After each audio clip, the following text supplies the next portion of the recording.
Andy, this new format of the Champions League seems to be delivering in terms of excitement, I think it's fair to say. It's been a great first couple of days again, and I felt like last year's Champions League phase was a huge success. Now, I feel most importantly, the fans felt like that. The people who thought, what is this complicated new format, actually got into it really quickly, and it alleviated a lot of the doubts quite quickly. Now, in the entirety, and I suppose we'll get to this, you wondered how much actual jeopardy there was. It felt like there was a lot of jeopardy at every stage, but we maybe ended up with more results than we expected ultimately going into the next phase. That's not really a question for the moment, but I thought it was quite interesting to see the two finalists from last year, amongst all the exciting bits of this week's Champions League, set down a real marker. Like PSG and Inter, if you'd have said whispered in the ear of two of the teams, can you show everyone that doesn't know that you were the finalist last year? And they'd have gone, yeah, that's fine. And that's exactly what PSG did against Atalanta. PSG go into it with a load of injuries, and you're thinking, okay, or maybe Atalanta can make it difficult for them. And before you even get to them, PSG are going, no. And just getting in there. Who writes your lines, mate? Really, the personification of that is Krisha Kvaratskhelia really last, because Kvaratskhelia goes off at the weekend against Lars. He's holding his calf, and you think, oh no, this is another one to the list of injuries. And he sort of pops out the cake really against Atalanta and sort of says, not only am I not injured, I'm going to take you apart single-handedly. And his goal, the second goal, which really decides the game, I know it ends up 4-0, but that's the bit where PSG get the foot on the throat and never take it off. Kvaratskelia's goal is just peak Kvaratskhelia. The slalom, the smash into the top corner, the knee skid at the end of it. It's like, not only am I not injured, I'm really fit and I'm better than all of you. But that is one of the great things about Kvaratskhelia. Of course, the list of things that are great about him is not short, but one of the things is that he is someone who both is happy to be one of a group, to be one of a group of good players there, and puts in an impressive amount of donkey work for a guy of his technical quality. But he is also someone who is prepared, okay, no Dembele today, I'm going to have to be the main man here. And you can see how comfortable he is doing that, because, of course, that's what he is for his national team, among other things. I watched Georgia-Bulgaria in the international break, and it's extraordinary how, every single time he turns up for Georgia, he completely takes the team on his back. It does really kind of remind you of watching Wales during the sort of peak Gareth Bale era. Like, everyone knows that the whole game plan is to get the ball to this guy and he will do something, and he just does. And with PSG, I think we see this, and it gives them options. It gives them a chance to, okay, when Dembele picks up one of the injuries that he does pick up, you have another guy, and you have someone who has that kind of main character energy, who still doesn't have the ego that some of the previous main characters at PSG had.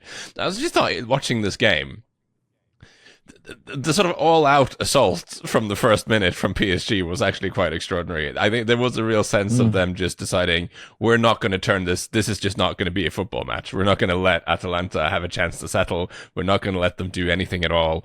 And obviously, the first goal is goal by Marquinhos with a dink in the 6-yard box. It's like, what are you doing there? And you just kind of assume you want to roll it back and think, has there been a set piece or something? He's like, no, the center half has just wandered up and into the box.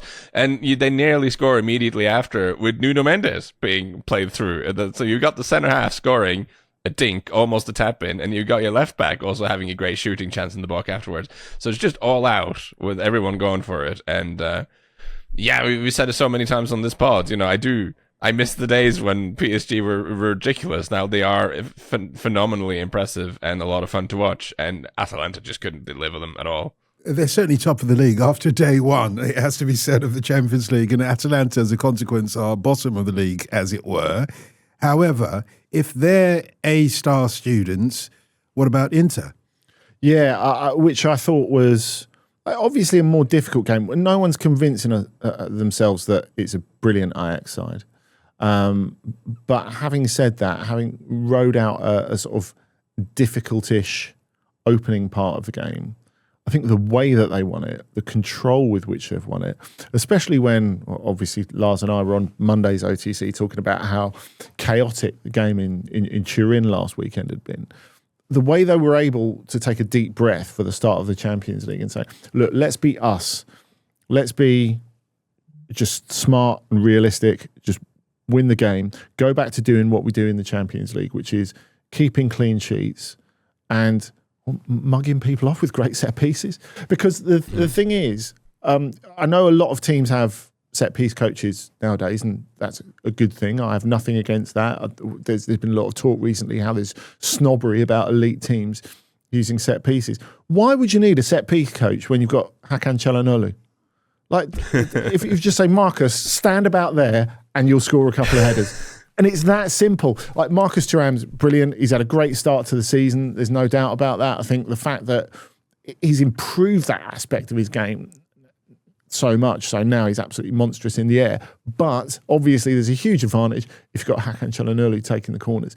And the way they were able to knock Ajax off in that way and sort of take the sting out of the game, I thought was really impressive. And Inter needed that, I think, especially for Christian Kivu, to give him that sort of room to work. Of course, they've lost 2 games out of 3 in Serie A so far. I think there are quite a lot of caveats to that and a lot of circumstances.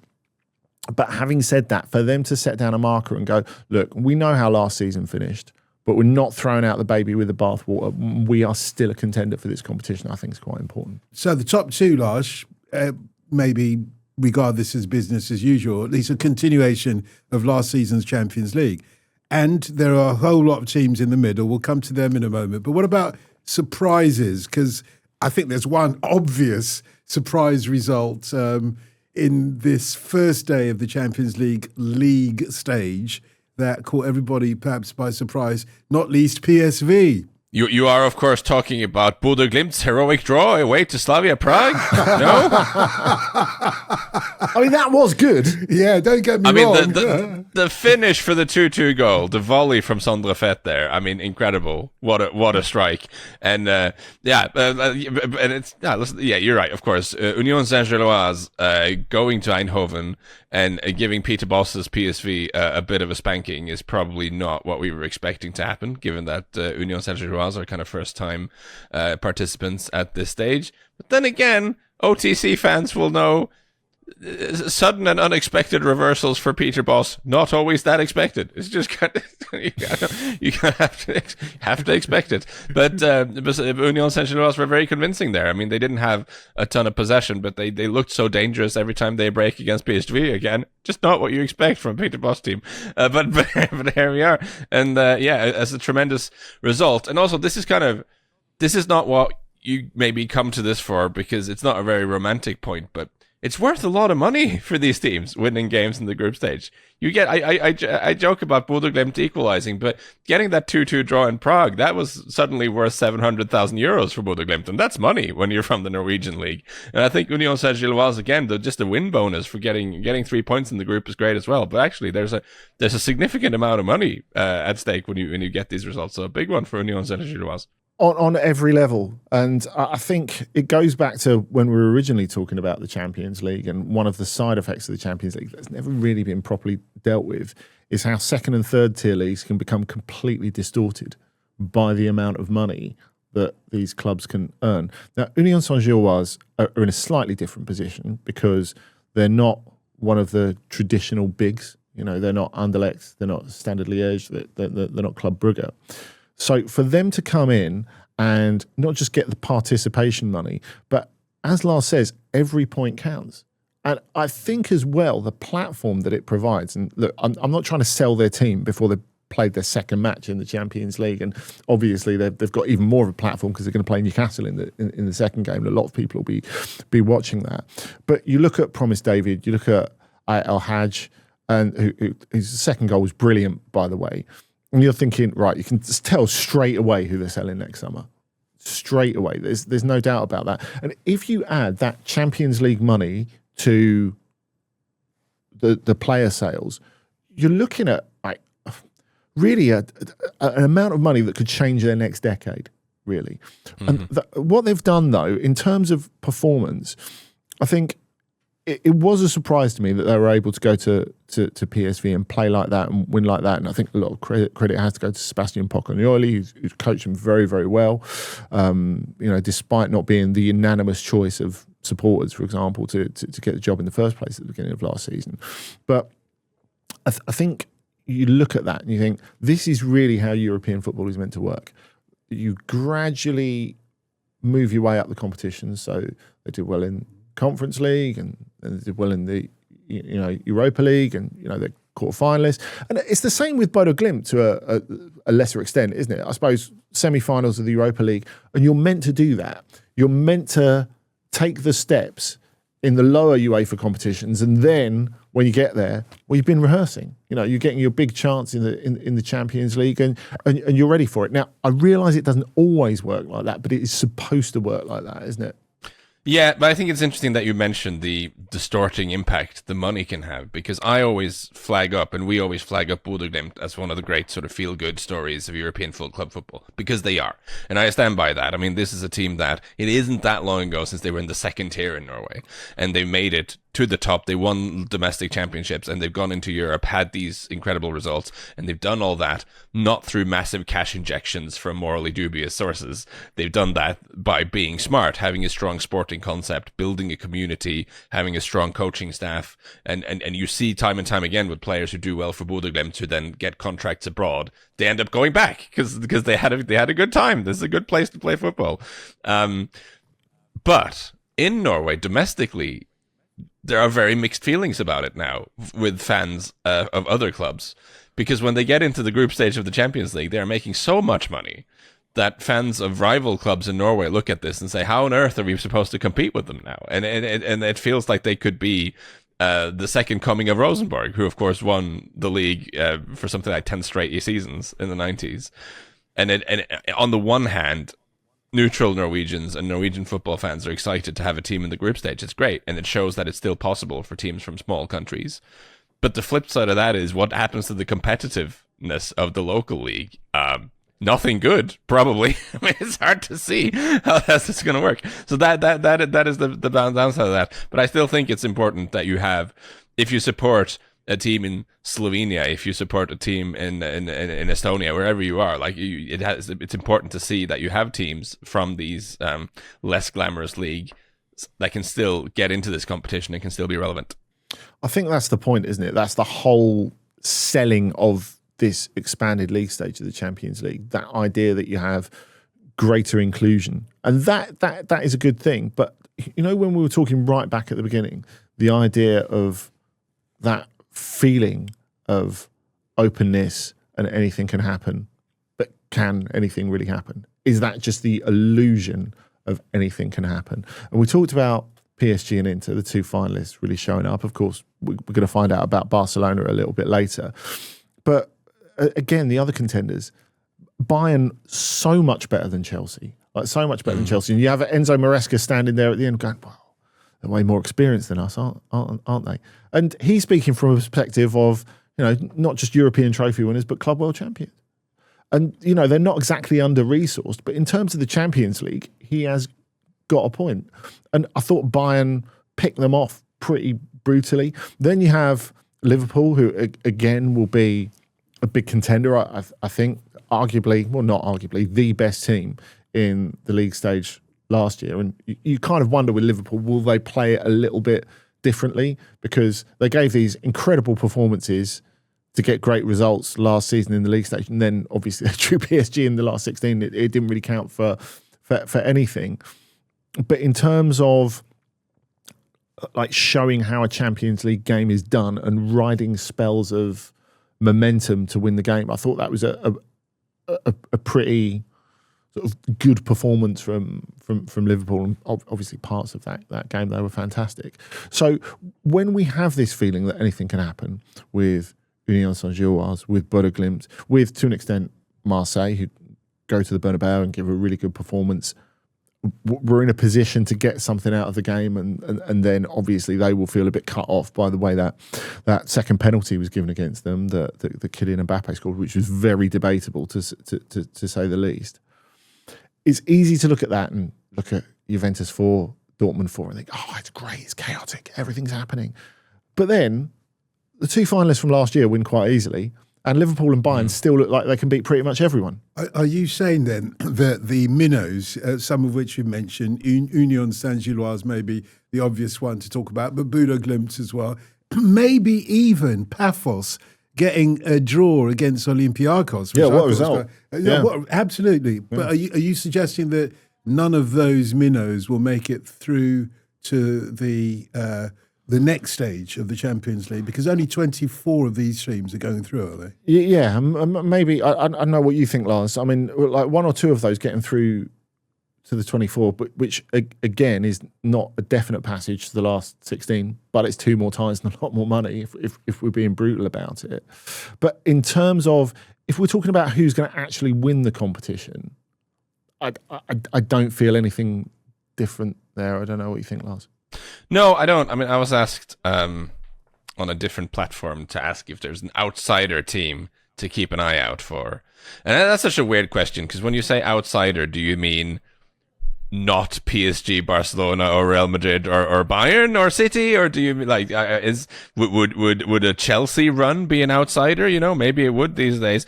But if you look outside of the top 5 leagues, I think it's really hard. I think maybe, I mean, we're going to talk about Benfica later in the show. Maybe if they get it together, they're a team that has a scope and has the talent maybe to surprise some people. But the answer I came up with, which Andy, feel free to shoot down, I'm not sure it will happen, but I kind of think sooner or later Galatasaray are going to start doing something in Europe. I just think.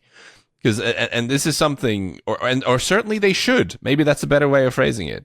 Because it made such an impression on me when we went to Istanbul earlier this year, Andy. When you walk around this incredible city, this huge city, and there's Galatasaray merch everywhere. There's like flags and shirts, and you go to that immense stadium. You get the sense that this is really one of the big European clubs. It really is. And you see the names that they're able to attract, you know, the money they can throw at this now.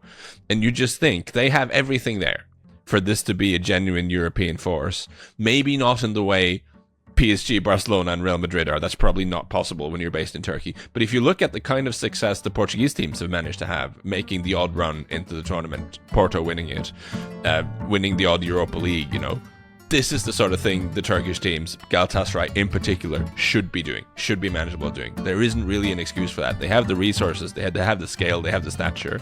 And I'm just waiting for the year when they actually get it done, because everything is there. Lars, you mentioned that we will talk about Benfica in a moment or two. I think it's the time to talk about it, because for those who don't know, Jose Mourinho, yes, him, has popped up there now. Yeah, well, the special whatever happened one to Jose Mourinho, indeed. Well, or is he still the special one? Must be the question that will start. No, let's leave that for a moment. What on earth is he doing in Benfica is really the question. Well, in something that can only be described as through the looking glass, you had straight after Benfica lost to Karabag, which was quite surprising on Tuesday night. They were strong favourites, 2-0 up, ended up losing 3-2. Bruno Lage is fired and leaves Benfica for the second time as coach. And Jose Mourinho quickly emerges as the main candidate to replace him, which is remarkable for a number of reasons that they will get to. But the whole meta thing of it, as Bruno Lage is leaving the training ground in his car on Wednesday morning, he gets sort of microphone through the window, you know, bring back great memories of Harry Redknapp. You know, why did he never end up in Portugal? He would have loved it there with all the golf. And Bruno Lage is asked, and he's like, well, you know, obviously, I think if it is Jose, I wish him all the best. And he's someone who knows the club really well. It's like, he's being asked about his successor. This is a bit weird. Yeah. And obviously, Mourinho is being asked about the job, and before he gets to the bit where he turns up at Seychelles at the training ground, and start saying, you know, what coach in the world wouldn't be interested in the Benfica job? I'm no different. he talks about Bruno Lars, and he goes, "Yeah, I really rate Bruno Lars. I feel sorry for him." It's like, well, firstly, he hasn't definitely taken the job yet, and secondly, why are they commenting on each other? Like, it's totally weird, and it is such a strange situation. And it's a strange situation because I don't think many people expected Mourinho to be back in Portugal at this point.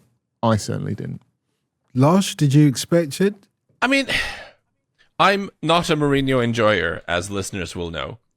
But I have to, through gritted teeth, give him credit for the fact that he is not cashing in the way he could do. Because this has become the way it works in football. If you have a big enough name, if you have enough trophies and enough sort of like brand recognition, and your career kind of goes off the rails a little bit, you head off to Saudi Arabia, get the bag, count the money, you know? You kind of exile yourself to sporting irrelevance, but you get paid a lot of money.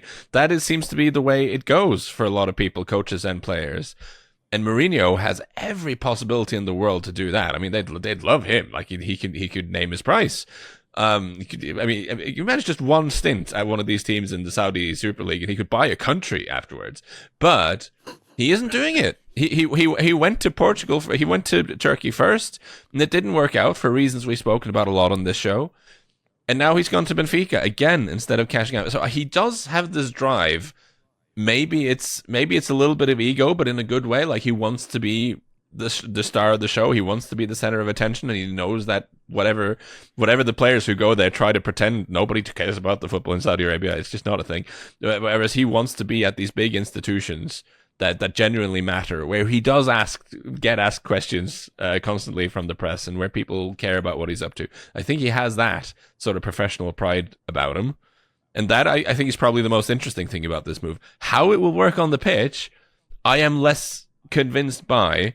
And I'd love for Andy to go extrapolate on this, but my knowledge of Portuguese football is obviously not as much as Andy's is. But I understand, and I've been told that there is a cultural difference from north of Portugal to south of Portugal in the Lisbon teams. At Porto, of course, his alma mater, there's a much higher tolerance for crap football because it's more of a working class city. It's a place where, like, if the team works incredibly hard and wins, style points are not as important. Whereas with Benfica, which is such a huge institution in Lisbon, the style does matter, like the way in which you play, because it does. So Mourinho doing Mourinho ball thing is probably not going to be as impressed with. I don't think. I mean that is the cliche that they always say while Braga prays and Porto works, Lisbon shows off. But having said that, I think if you looked at the Sergio Conceição spell at Porto, for example, he favoured physically powerful players over the technically best ones. And because they were spoilt for so many years with some unbelievable teams, actually off the back of Mourinho, when you go to Jesualdo Ferreira, Andre Villas-Boas, that team in particular, the one that won the league unbeaten and then won the Europa League as well in that same season, there was a sense of, is this it? That you might not have got in the past. And I guess that's the globalization of football, really, isn't it, Lars? Because if you look at Juventus, you know, it's always been fino alla fine, you know, just win. Yeah. But actually, in the last couple of years, or in the last couple of cycles, I suppose, Juventus have started examining themselves a little bit. And, you know, it's one of the reasons they got Sarri on board. And obviously, he was a very poor fit. But the idea is, well, why shouldn't we have sexy football as well? You know, that is a thing now, especially if you're projecting internationally. Like Bayern reached that point, if we go back sort of a decade plus. They bring in Guardiola because they have sort of conquered the world commercially. They've won everything, but it's like we need to create a brand of football. And that's why you go Van Gaal, Heinkes, and then eventually Guardiola, because that's what you're trying to do. You're trying to create a Bayern brand of football. And actually, in that 3-year period, despite the fact he didn't win the Champions League, that's exactly what Pep Guardiola did. Now, with Mourinho, you're going back to a different zone, aren't you? Don't bring him in for sexy football. You want results. Exactly. It's a cult of personality rather than anything else. And when we're looking at the diminishing results of recent years, I think we do have to do a little nod to the enduring nature of that cult of personality. It's amazing. Yeah. The fact that he managed to fill the Stadio Olimpico when much better Roma teams never got anywhere near doing that. And he managed to do it again and again and again. You couldn't get a ticket there week after week after week, which is extraordinary. Now, look, this is such a switch, what they're doing, before we get into what this means politically for Benfica, because there's a lot to that as well. I think you look at Mourinho, and it's such a change football-wise, because Lars wanted to ask how it's going to work football-wise. It's very difficult to tell, because there's no safety first when you're Benfica coach, and especially Benfica coach in this era. They have to win the league this season. That's what he has to do. Yes, they absolutely have to win the league. There is no saying, well, it's impossible to beat Galatasaray. It's impossible to beat the referees. Any excuse you can come up with, there is no excuse good enough to not win this league. And the fact is, he's got to do it playing really good football as well. Bruno Lage's teams, okay, they probably should have fired him in the summer. I think it's fair to say. Well, his record wasn't bad. 70.3 win percentage. It's amazing, but you've got to put that in the Portuguese context. Every time you drop a point, it's a massive disaster if you're one of Os Três Grandes, the three big clubs. So he's not only got to win, but really, like winning 1-0 every week is not going to do, or 2-0 every week. That is absolutely not going to do. And the bit that finished Lars off, I think even really before this Karabag game, which there's been decried as unacceptable and disgrace and all the rest of it. Like last weekend, they're winning 1-0 against 10-man Santa Clara, who obviously is a small club, much smaller club in comparison. And Nicolas Otamendi makes a mistake near the end. They concede a goal and it goes to 1-1. And because Porto have started the season winning all their games, that makes it even more of a disaster. So the idea, and it's funny, I think if you look at the link between Andre Villas-Boas and Jose Mourinho, and of course, Mourinho used to have Villas-Boas as his assistant. They fell out a little bit when he came back, Villas-Boas, to work in Portugal because he wanted his own career as a head coach, and Mourinho didn't understand that at all. The fact now, Villas-Boas, of all people, as the president of Porto, now going out there, buying the players, giving these resources to Francesco Farioli, who, if we're talking about styles of football, even if it was quite circumspect at Ajax, could be argued to be the newer, more shiny, younger, more dashing version of Mourinho in this context. The one win Jose could claim, Lars, is that he, above all others, has got a certain amount of cachet still in Portugal. He may have lost a lot of that, belief that he's the special one elsewhere. True. But in Portugal, they still believe. So that's true, but I always thought that status would translate into him taking the national team, which he still might do, of course. But I always thought that would be the logical next step for him to do. I wonder if he was just kind of secretly hoping that Roberto Martinez would have a mayor, so he could maybe get ousted and Mourinho could get in there in time for the World Cup in the US. But that doesn't seem to be happening. I wonder about this on two different levels. The first thing is I totally acknowledge what Andy's saying about how he does have this incredible knack for the PR side of it. And what he did at Roma off the field is genuinely fascinating, even if his team on the pitch wasn't. But it also seems to me that he works best when he is, and still, even though he's quite old now and has a lot of experience, he still seems to work best when he can be this kind of countercultural figure. When he's railing against someone who is seen as being the establishment, seen as being the hegemonic rival. When he is even now, even after decades at the highest level, he seems to fit into this upstart role better than anything. He's the Ben and Jerry, isn't he? Yeah, he wants to blame the establishment. He wants to blame the referee. But here's the thing. At Benfica, you are the establishment. It'd be completely ludicrous to go into Benfica and the second something goes wrong is, it's because everyone's out to get you. What are you talking about? Like that doesn't work at all. So I just kind of wonder for culturally. What it's worth, he will do that. He definitely will do that. He will for now. And we see, we see Real Madrid try to make it out like all the referees are out to get them in Spain, which is deeply hilarious to anyone who follows that league in any kind of detail. So you can try to do this stuff, even if it's blatantly untrue. And I'm sure that's what's going to happen. But the other thing is, I feel like the job description, now I'm simplifying this dramatically, but the job description for being the Benfica coach is, you got to remember, a lot of the Portuguese league is not that strong. Like the financial discrepancy between the three big teams and the rest is huge. So the job there is that, like Andy says, you cannot drop points ever. It's about when you come up against like Estoril and Tondela and all these guys, you got to thrash them and you got to do it in style, and you can never drop points against them ever. And then you've got to maneuver the really important games against Porto, against Sporting, and I guess Braga can be a trap as well. But that's what the job is: thrash the minnows and get through the big ones. Now you think with Mourinho, with his skill set, you can kind of imagine him creating a lot of drama and controversy and angst around these big ties, and maybe, you know, getting the better of those. But is he actually going to get the entertaining, stylish wins against the rest of the league as is expected? I'm not sure. And then, if you look at his record against Fenerbahce, as we've spoken about, his record there, where he really fell down, was against the other big teams. He really didn't do well at all in those games, even though that is supposed to be his forte. No. So I have so many doubts about how this is going to work out. But you mentioned the politics of this, Andy. Let's not forget that Benfica are about to, as I understand it, go into a presidential election stage. Yeah, that's right. So a lot of people, Rui Costa is the incumbent. Now, you look at Rui Costa, one of the most iconic number 10s in world football, and you think he's a legend at Benfica forever. Well, there's one good way to trash that: become the president, really, and that's what he's done. And now there is a wide field of candidates opposing him. They talked at the beginning about is he's still the special one. The first phrase that one of the candidates used was, the special one is Benfica, not any one coach. And I guess that shows you, like when Mourinho was coach at Benfica before, and we talked about Bruno Lage saying he knew the club.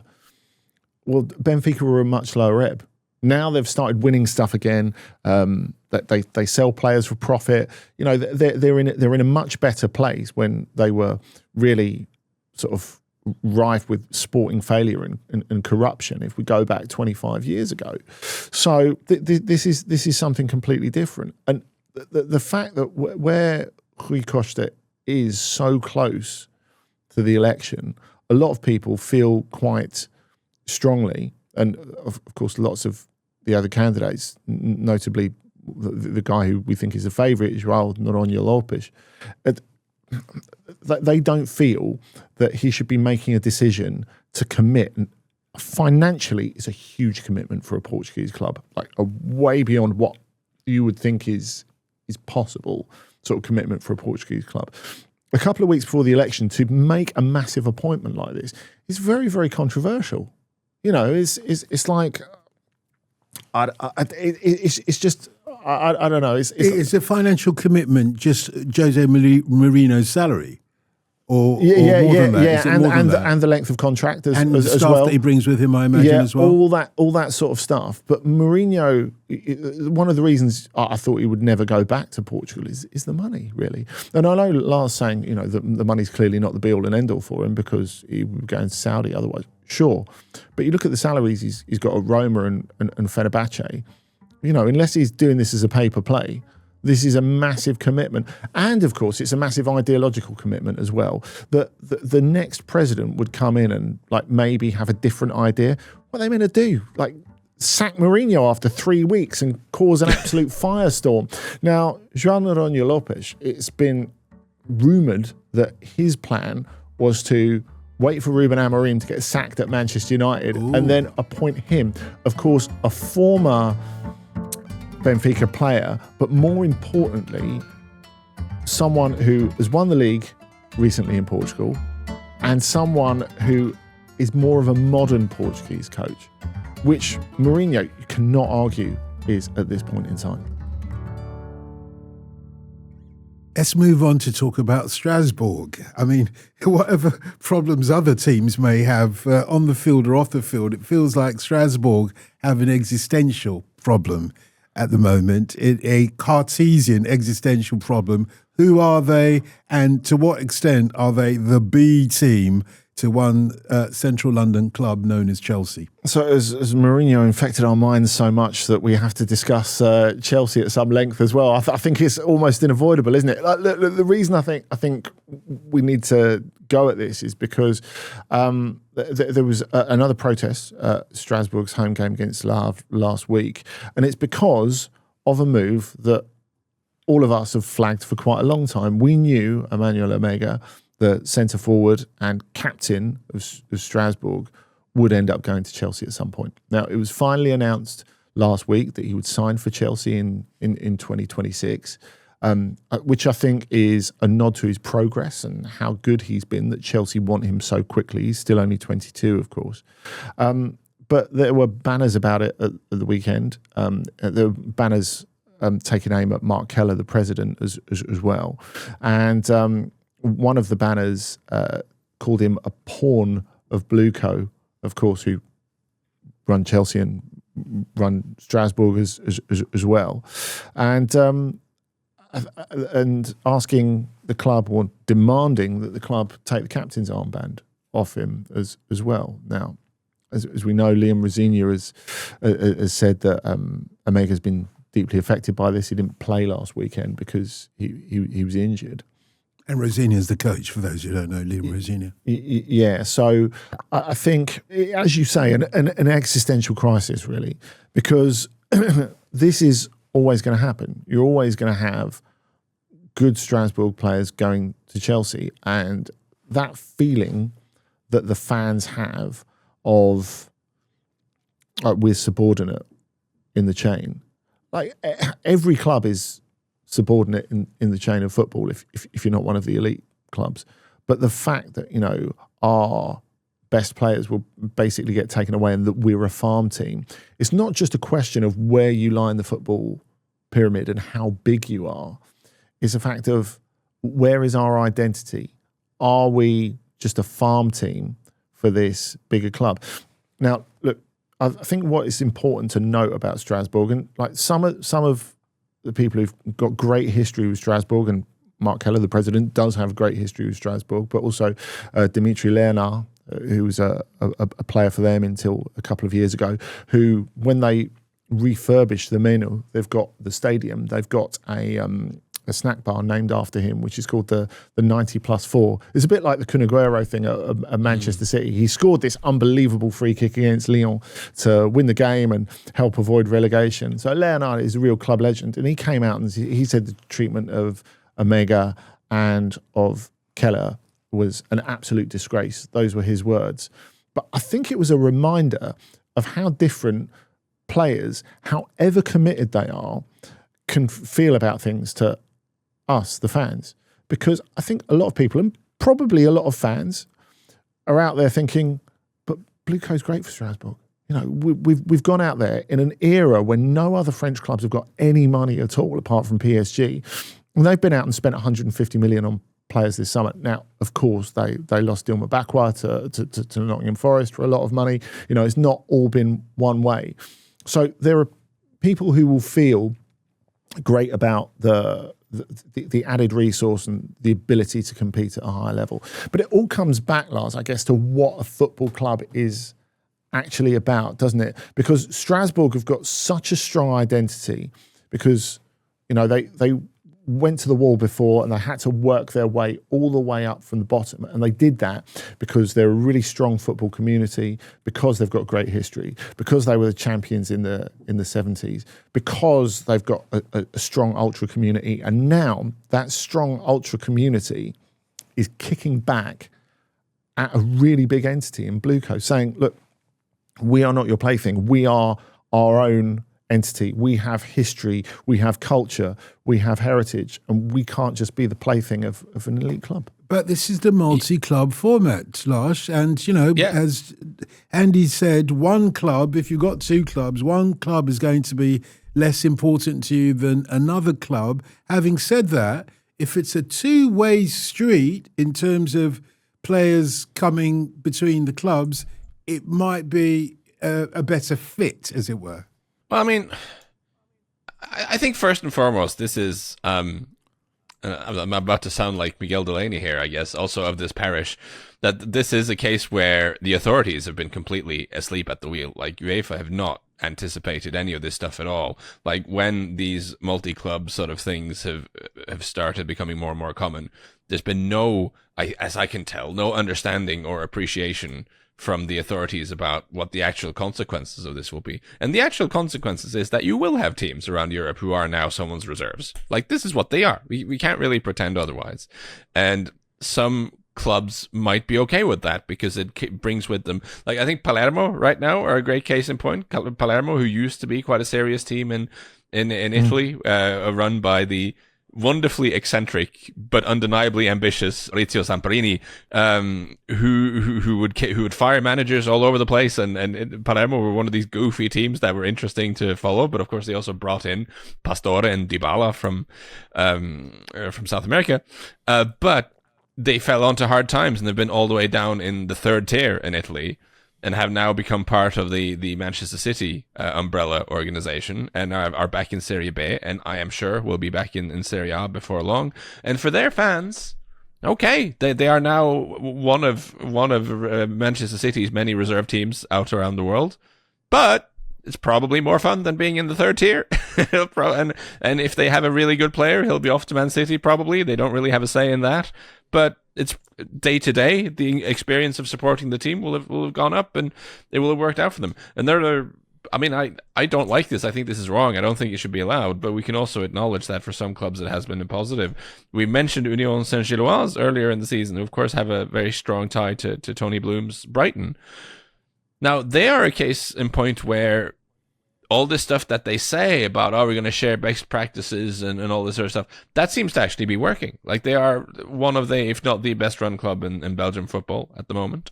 And they have had some players come on loan from Brighton. You know, Simon Adingra went there, Denis Undav went there, Kara Mitoma even went there a while back. But they haven't really been selling their stars to Brighton. You don't have the same sense there that whoever their best player is, he's just going to be off to Brighton because that's how it works. There seems to be enough of a separation there that the club is useful as an entity to Brighton to have in their extended universe. But I don't think the fans are completely, are hating it in the same way they are with Strasbourg.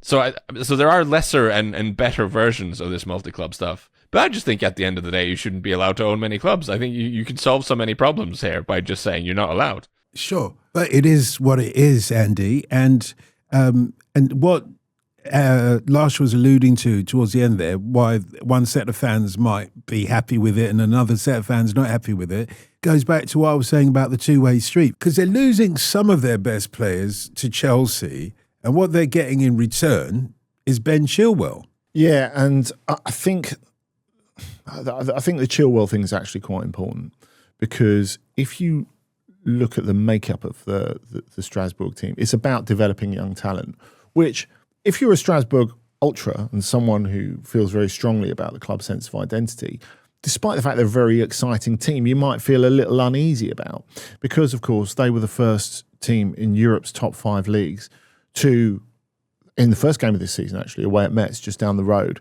to field a team of players entirely born in the 21st century. Now, from an aesthetic perspective, they're exciting, they're good to watch, they're athletic, they're fun, they've got players who will go on to a higher level. And for me, it makes them one of the candidates for the Conference League, because I think what they lack in experience, they will make up for in stamina, which I think is important, and they have a good squad. But that's what makes the Chilwell signing, even if you say it's just a development project for Chelsea, a little bit more anachronistic, because you're looking at a guy who's played hardly any football in the last couple of years, who earns an enormous amount of money. Clearly some financial arrangement will have been come to. And you think, it just doesn't fit the profile of the team as well. It just feels like Chelsea are dumping what they don't need there. And that, I think, would make you feel any worse. Look, I know you can say he's an England international and all the rest of it. Maybe you need a bit of experience for the team. Really, it feels like he is a drain on resources rather than anything else. And look, he solves a problem for Chelsea, though, doesn't he? He solves that's the what problem. Should we do with Ben Chilwell? That's the problem. He solves a problem for Chelsea, and it just adds to the fact that they feel really deprioritised. And if you compare this to, the re-entrance of Athletic into the Champions League this week, a club that has identity and a club whose fans feel that, obviously they're a one-off, only taking Basque players, and they're like, retaining our sense of self is more important than being able to go and buy whatever players. And we have to say, as we said before, in this context, Strasbourg do have the ability to go out and get young talent that others can't afford at the moment, in France at the moment, and really build something. And if Strasbourg ended up in the Champions League in the next season or two, I would not be surprised at all. Top four is definitely doable for them. But that feeling of we're just existing for the benefit of someone else is not something some of those fans feel great about, and you can understand. And Lars was talking about, clubs being sort of vulnerable to the multi-club system. So, I think you can look at, as the example he made was Palermo. I think you can look at RB Leipzig on the other hand. Now, clearly they were built out of a smaller club, but you speak to fans out there and you're like, well, football in Leipzig was lacking in investment, affected by fan violence, all that sort of stuff. But with Strasbourg, we talked about them going to the wall. They came back through the love and the effort of the local fans. They've only been owned by Blueco for a couple of years. So they got themselves back into the top division under their own steam. And then Blueco has been added as an extra layer, which I think is very different. I'm not trying to be funny, but Descartes was right about football. Je pense donc je suis. Let's look back on the game of the week choices that we recommended for listeners last week. You might remember, Andy, you picked Bayer Leverkusen versus Eintracht Frankfurt. And yeah, Bayer Leverkusen saying they look like they're back. Kind of. Yeah. I mean, there was a lot happening in it. I mean, we could have done 2 or 3 extra pods on this game with everything that happened in it. Kasper Hjulmand obviously replacing Erik ten Hag, making his bow in charge. And they brought a lot of intensity, it's fair to say. That was the word that all the players were using afterwards. And Kasper Hjulmand only had 2 days training with them. So clearly, they're aiming to play some beautiful football in the weeks and months to come. But really, this was about commitment and engagement. And funnily enough, everything that all the players said, because commitment was sometimes too much. They beat a very good Eintracht Frankfurt side and ended up with 9 men because the players were just a little bit too into intense. it. Yeah, you had Robert Andrich, the captain, being sent off. Then Eki Fernandez sent on for his debut as a sort of de facto replacement for him. And then he got 2 bookings. So we hit a lot of the Leverkusen hits, like a couple of great Grimaldo free kicks, really late goal, and some real excitement, which I think made everyone in the Bayer Arena feel really great again. But we're only going to figure out what the proper Hjulmand Leverkusen is in the months to come. And funnily enough, everything that the players did and everything that the players talked about afterwards was, without criticising Ten Hag, really quite an explicit criticism of him, saying, yeah, we were really intense, we were really engaged, as if to say, which we definitely weren't under the other guy. Yeah, and it ended 3-1 to Leverkusen. Nicky, Lars, picked Juventus versus Inter. I know you had your eye on that. Well, top job, Nicky. Good pick. I mean, we did a whole episode on this earlier in the week, Andy. It was a fun game, and I didn't say it earlier, but Juventus, the Majafar movement, make Juventus fun again, continues on this week with their bizarro 4-4 draw against Dortmund. Yeah, who saw this coming? Igor Tudor making Juventus appointment viewing, and also Lloyd Kelly becoming a goal-scoring sensation. Definitely not what we had on the bingo card for the season, but here we are, and I'm very happy about it.